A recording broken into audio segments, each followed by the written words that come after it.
SSC GD constable 2024 की special exam का next analysis आपके लिए लेकर आ चुके हैं। 21 फरवरी 2024 को हम सेकंड शिफ्ट का एनालिसिस कवर करेंगे। इससे पहले हम फर्स्ट शिफ्ट का एनालिसिस आपको दे चुके हैं। हमने प्लेलिस्ट बना दी है, आप जाकर चेकआउट कर लीजिएगा। और अगर आप चाहते हैं कि पीडीएफ भी आपको मिल जाए ताकि आप अच्छे से रिवीजन कर पाएं, तो आप एप्लीकेशन को डाउनलोड कर लीजिएगा, वहां पर पीडीएफ डाल दी गई है। इसके अलावा टेलीग्राम चैनल और ग्रुप को भी ज्वाइन कर लीजिएगा, जिसकी लिंक आपको डिस्क्रिप्शन में मिलेगी, यहाँ पर भी आपको पीडीएफ मिल जाएगी। क्लियर है। आगे अगर आपका किसी भी दिन आगे आने वाले दिनों में एग्जाम है तो आप हमें इन नंबर पर अपने क्वेश्चन जरूर से व्हाट्सअप करें ताकि हम आपको सटीक एनालिसिस दे पाएं। गाइज आज की शिफ्ट में हमें काफी अच्छे खासे क्वेश्चंस इन्होंने सेंड किए। अजय तिवारी जी जो कि लखनऊ से हैं, इन्होंने भी काफी अच्छे क्वेश्चन सेंड किए। सुरेंद्र राणा जी जो कि पटना से हैं, प्रति पटेल जी जो कि प्रयागराज से हैं, प्रकाश पटेल जी जो कि खंडवा एमपी से हैं। तो इन सभी ने काफी अच्छी तरीके से हमें क्वेश्चंस बताए, यहां तक कि पूरे के पूरे इन्होंने 20 के 20 क्वेश्चंस हमें बता दिए हैं, जो हम आपको विद डिटेल और आंसर के साथ में यहां पर बताने जा रहे हैं। सो आप सभी से रिक्वेस्ट है कि पहले तो वीडियो को लाइक कर दीजिए, चैनल को सब्सक्राइब कर लीजिए, क्योंकि आगे आने वाले दिनों में लगातार आपको एज इट इज और एक्यूरेट एनालिसिस देखने को इस चैनल पर मिलता है। देखिए आप सभी को बताइए, हम जो चीजें बता रहती है वो क्लियर आपके सामने रखते हैं, यानी कि हम बिल्कुल भी आपको यहां से कुछ गलत चीजें नहीं बताना चाहते हैं। इसलिए जो क्वेश्चंस बिल्कुल वाजिब आपके एग्जाम में पूछे गए वही हम आपको बताने में आपकी हेल्प करते हैं। भले ही एक क्वेश्चन हम कम बता देते हैं, बट हम एग्जैक्ट क्वेश्चन आपको बताते हैं। तो गाइस जीके करंट अफेयर और जीएस से स्टार्ट करते हैं, हिंदी मैथ्स और रीजनिंग की ओर, फिर हम आगे बढ़ते चलेंगे।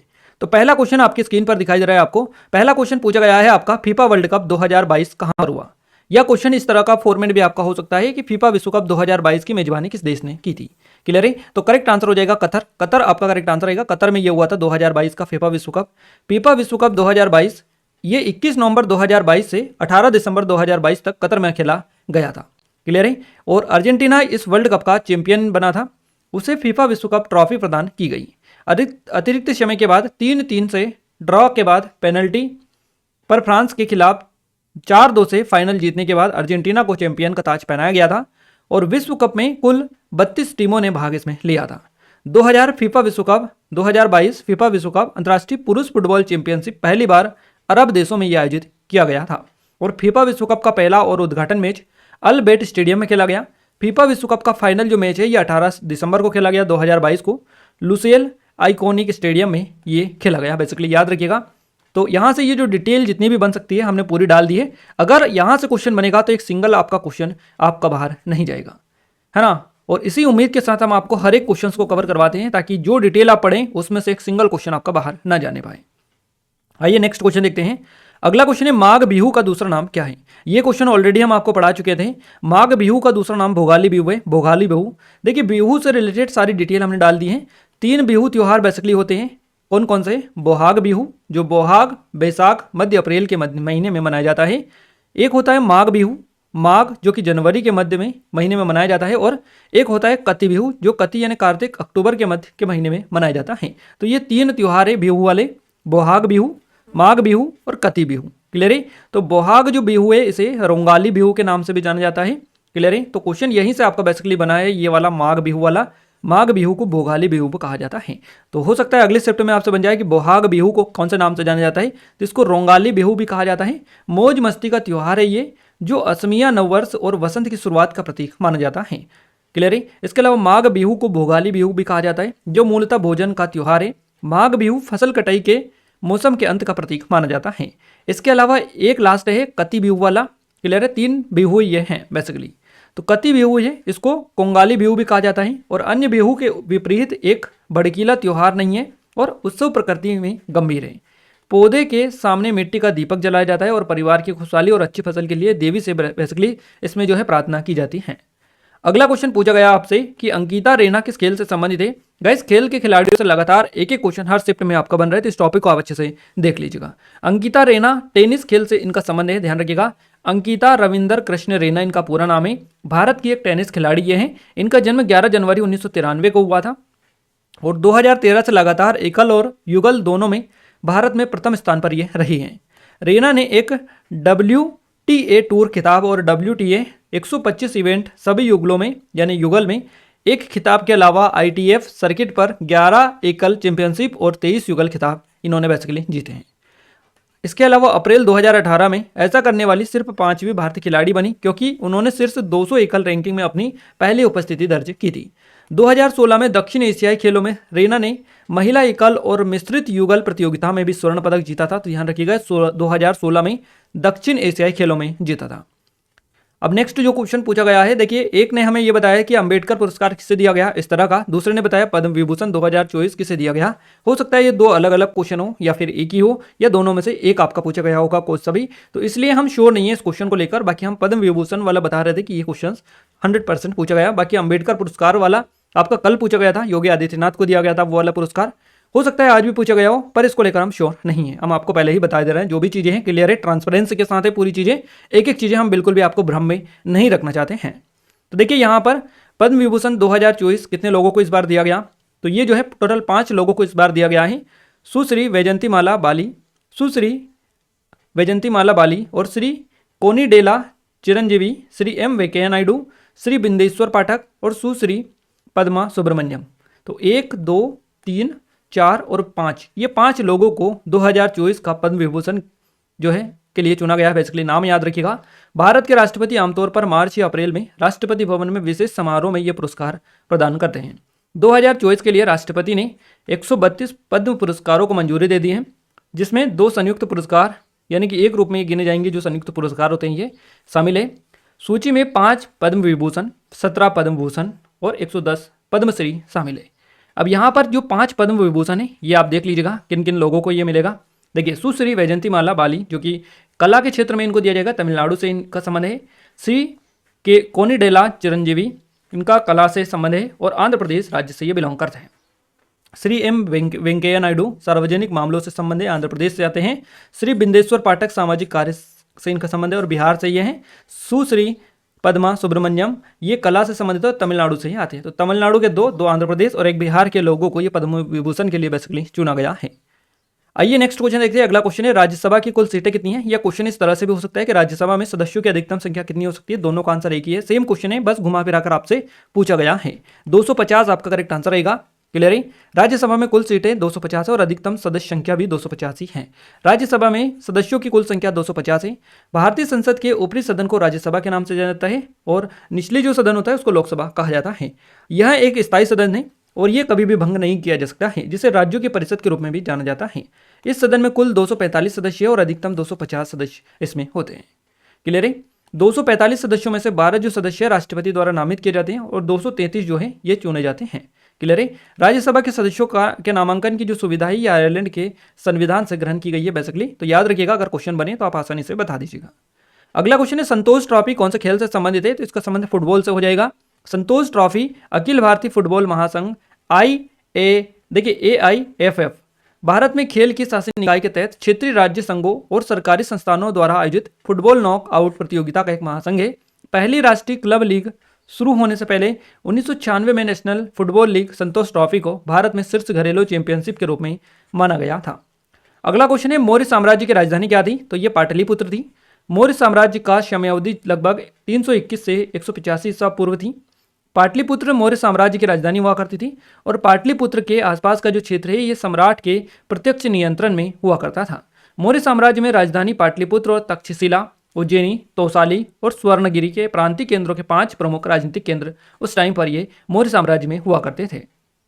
अगला क्वेश्चन पूछा गया मेक इन इंडिया पहल कब शुरू की गई थी। इस तरह का क्वेश्चन बना है बेसिकली। और गाइज ये योजना भी आप देख कर जाएं क्योंकि योजना से क्वेश्चंस आपके आ रहे हैं। क्लियर है। तो मेक इन इंडिया योजना की जो शुरुआत हुई है 25 सितंबर को ही 2014 को। मेक इन इंडिया कार्यक्रम का उद्देश्य क्या है, तो भारत को एक आत्मनिर्भर देश में परिवर्तित करना, भारतीय अर्थव्यवस्था को वैश्विक पहचान दिलाना इसका मुख्य उद्देश्य है।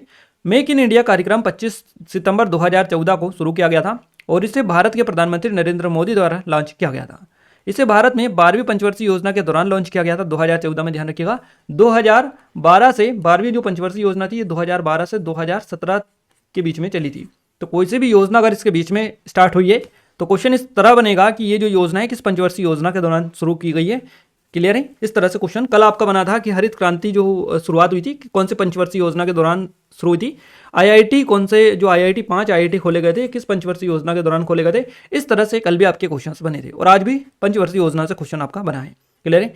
तो पंचवर्षीय योजना से फर्स्ट शिफ्ट में ऑलरेडी आपका क्वेश्चन पूछा जा चुका है। ये मेक इन इंडिया वाला क्वेश्चन है। इसे भारत में 5वीं पंचवर्ष देखिए इसे भारत में 12वीं पंचवर्षीय योजना के दौरान लॉन्च किया गया था। मेक इन इंडिया का आयोजन जो है भारत सरकार द्वारा किया जाता है। अगला क्वेश्चन है भमाकल्पम का संबंध किससे है। यह क्वेश्चन इस तरह से हो सकता है कि भमाकल्पम शास्त्रीय नृत्य नाटिका किस भारतीय शास्त्रीय नृत्य शैली से संबंधित है। तो ये कुचिपुड़ी से संबंधित है इसका। भमाकल्पम एक प्रसिद्ध नृत्य नाटिका है जो कुचिपुड़ी नृत्य शैली से संबंधित है और इसकी उत्पत्ति भारत के आंध्र प्रदेश राज्य में हुई है। यह प्रदर्शन आमतौर पर भगवान कृष्ण और उनकी प्यारी राधा के बीच प्रेम की कहानी बताता है और इसमें जटिल कंद ताल, सुंदर लय, चेहरे में चेहरे के ज्वलंत भाव को बेसिकली इसमें शामिल किया जाता है और ये जो है कुचिपुड़ी आपका यहाँ से करेक्ट आंसर हो जाएगा। अगला क्वेश्चन है बेरियम हाइड्रोक्साइड का फॉर्मूला क्या होता है। तो ये इसका सूत्र है Ba ब्रैकेट में OH ब्रैकेट बर्न 2 है ना। तो यह ध्यान रखिएगा आप, ये बेरियम हाइड्रोक्साइड का फॉर्मूला है, सूत्र है। अगला क्वेश्चन है मौलिक अधिकार को कब निलंबित किया जा सकता है। कल क्वेश्चन बना था कि मौलिक अधिकार को कब निलंबित नहीं किया जा सकता है। इस तरह से कौन सा मौलिक अधिकार को निलंबित नहीं किया जा सकता है। तो आर्टिकल जो मौलिक अधिकार है अनुच्छेद 20 और 21 है ना, इनको जो है आपातकाल के दौरान भी निलंबित नहीं किया जा सकता है। अब क्वेश्चन आज बनाया कि मौलिक अधिकार को कब निलंबित किया जा सकता है। तो राष्ट्रीय आपातकाल के दौरान मौलिक अधिकारों को निलंबित किया जा सकता है सिवाय अनुच्छेद 20 और 21 के। अनुच्छेद 20-21 जो है ये मौलिक अधिकार राष्ट्रीय आपातकाल के दौरान भी निलंबित नहीं किए जा सकते हैं। तो अधिकारों का निलंबन की बात करें तो राष्ट्रीय आपातकाल के दौरान इन्हें निलंबित किया जा सकता है अनुच्छेद 20 और 21 प्रत्याभूत अधिकारों को छोड़कर। इसके अतिरिक्त अनुच्छेद 19 में उल्लेखित 6 मौलिक अधिकारों को उस स्थिति में स्थगित किया जा सकता है जब युद्ध या विदेशी आक्रमण के आधार पर राष्ट्रीय आपातकाल की घोषणा की गई हो। अगला क्वेश्चन है क्रिकेट में मिड ऑफ और कवर के बीच का शॉट कौन सा होता है। तो कवर ड्राइव ये बेसिकली होता है। अगला क्वेश्चन है दूसरी पंचवर्षीय योजना किस मॉडल पर आधारित थी। देखिए पंचवर्षीय योजना से क्वेश्चन आपका बन चुका है। दूसरी पंचवर्षीय योजना जो थी ये महालनोबिस मॉडल पर आधारित थी और हेरोड डोमर मॉडल पर आधारित जो पंचवर्षीय योजना थी ये प्रथम पंचवर्षीय योजना थी। तो इसको भी याद रखिएगा, क्वेश्चन कल ये हमने आपको बताया था। भारत की दूसरी जो पंचवर्षीय योजना थी इसका कार्यकाल था या इसकी अवधि थी 1956 से 61 के बीच में। दूसरी पंचवर्षीय योजना में नेहरू महालनोबिस मॉडल को अपनाया गया था दूसरी पंचवर्षीय योजना में। और इस योजना का मुख्य उद्देश्य बुनियादी और भारी उद्योगों के विकास पर विशेष जोर देने के साथ साथ तेजी से औद्योगिकीकरण करना था। और 1956 की औद्योगिक नीति ने आर्थिक नीति के लक्ष्य के रूप में समाज के एक समाजवादी प्रतिरूप की स्थापना को स्वीकार किया। प्रोफेसर PC महालनोबिस इस मॉडल के मुख्य वास्तुकार थे और इन्हीं के नाम पर इस जो पंचवर्षीय योजना है इसका मॉडल बनाया गया महालनोबिस मॉडल, ध्यान रखिएगा।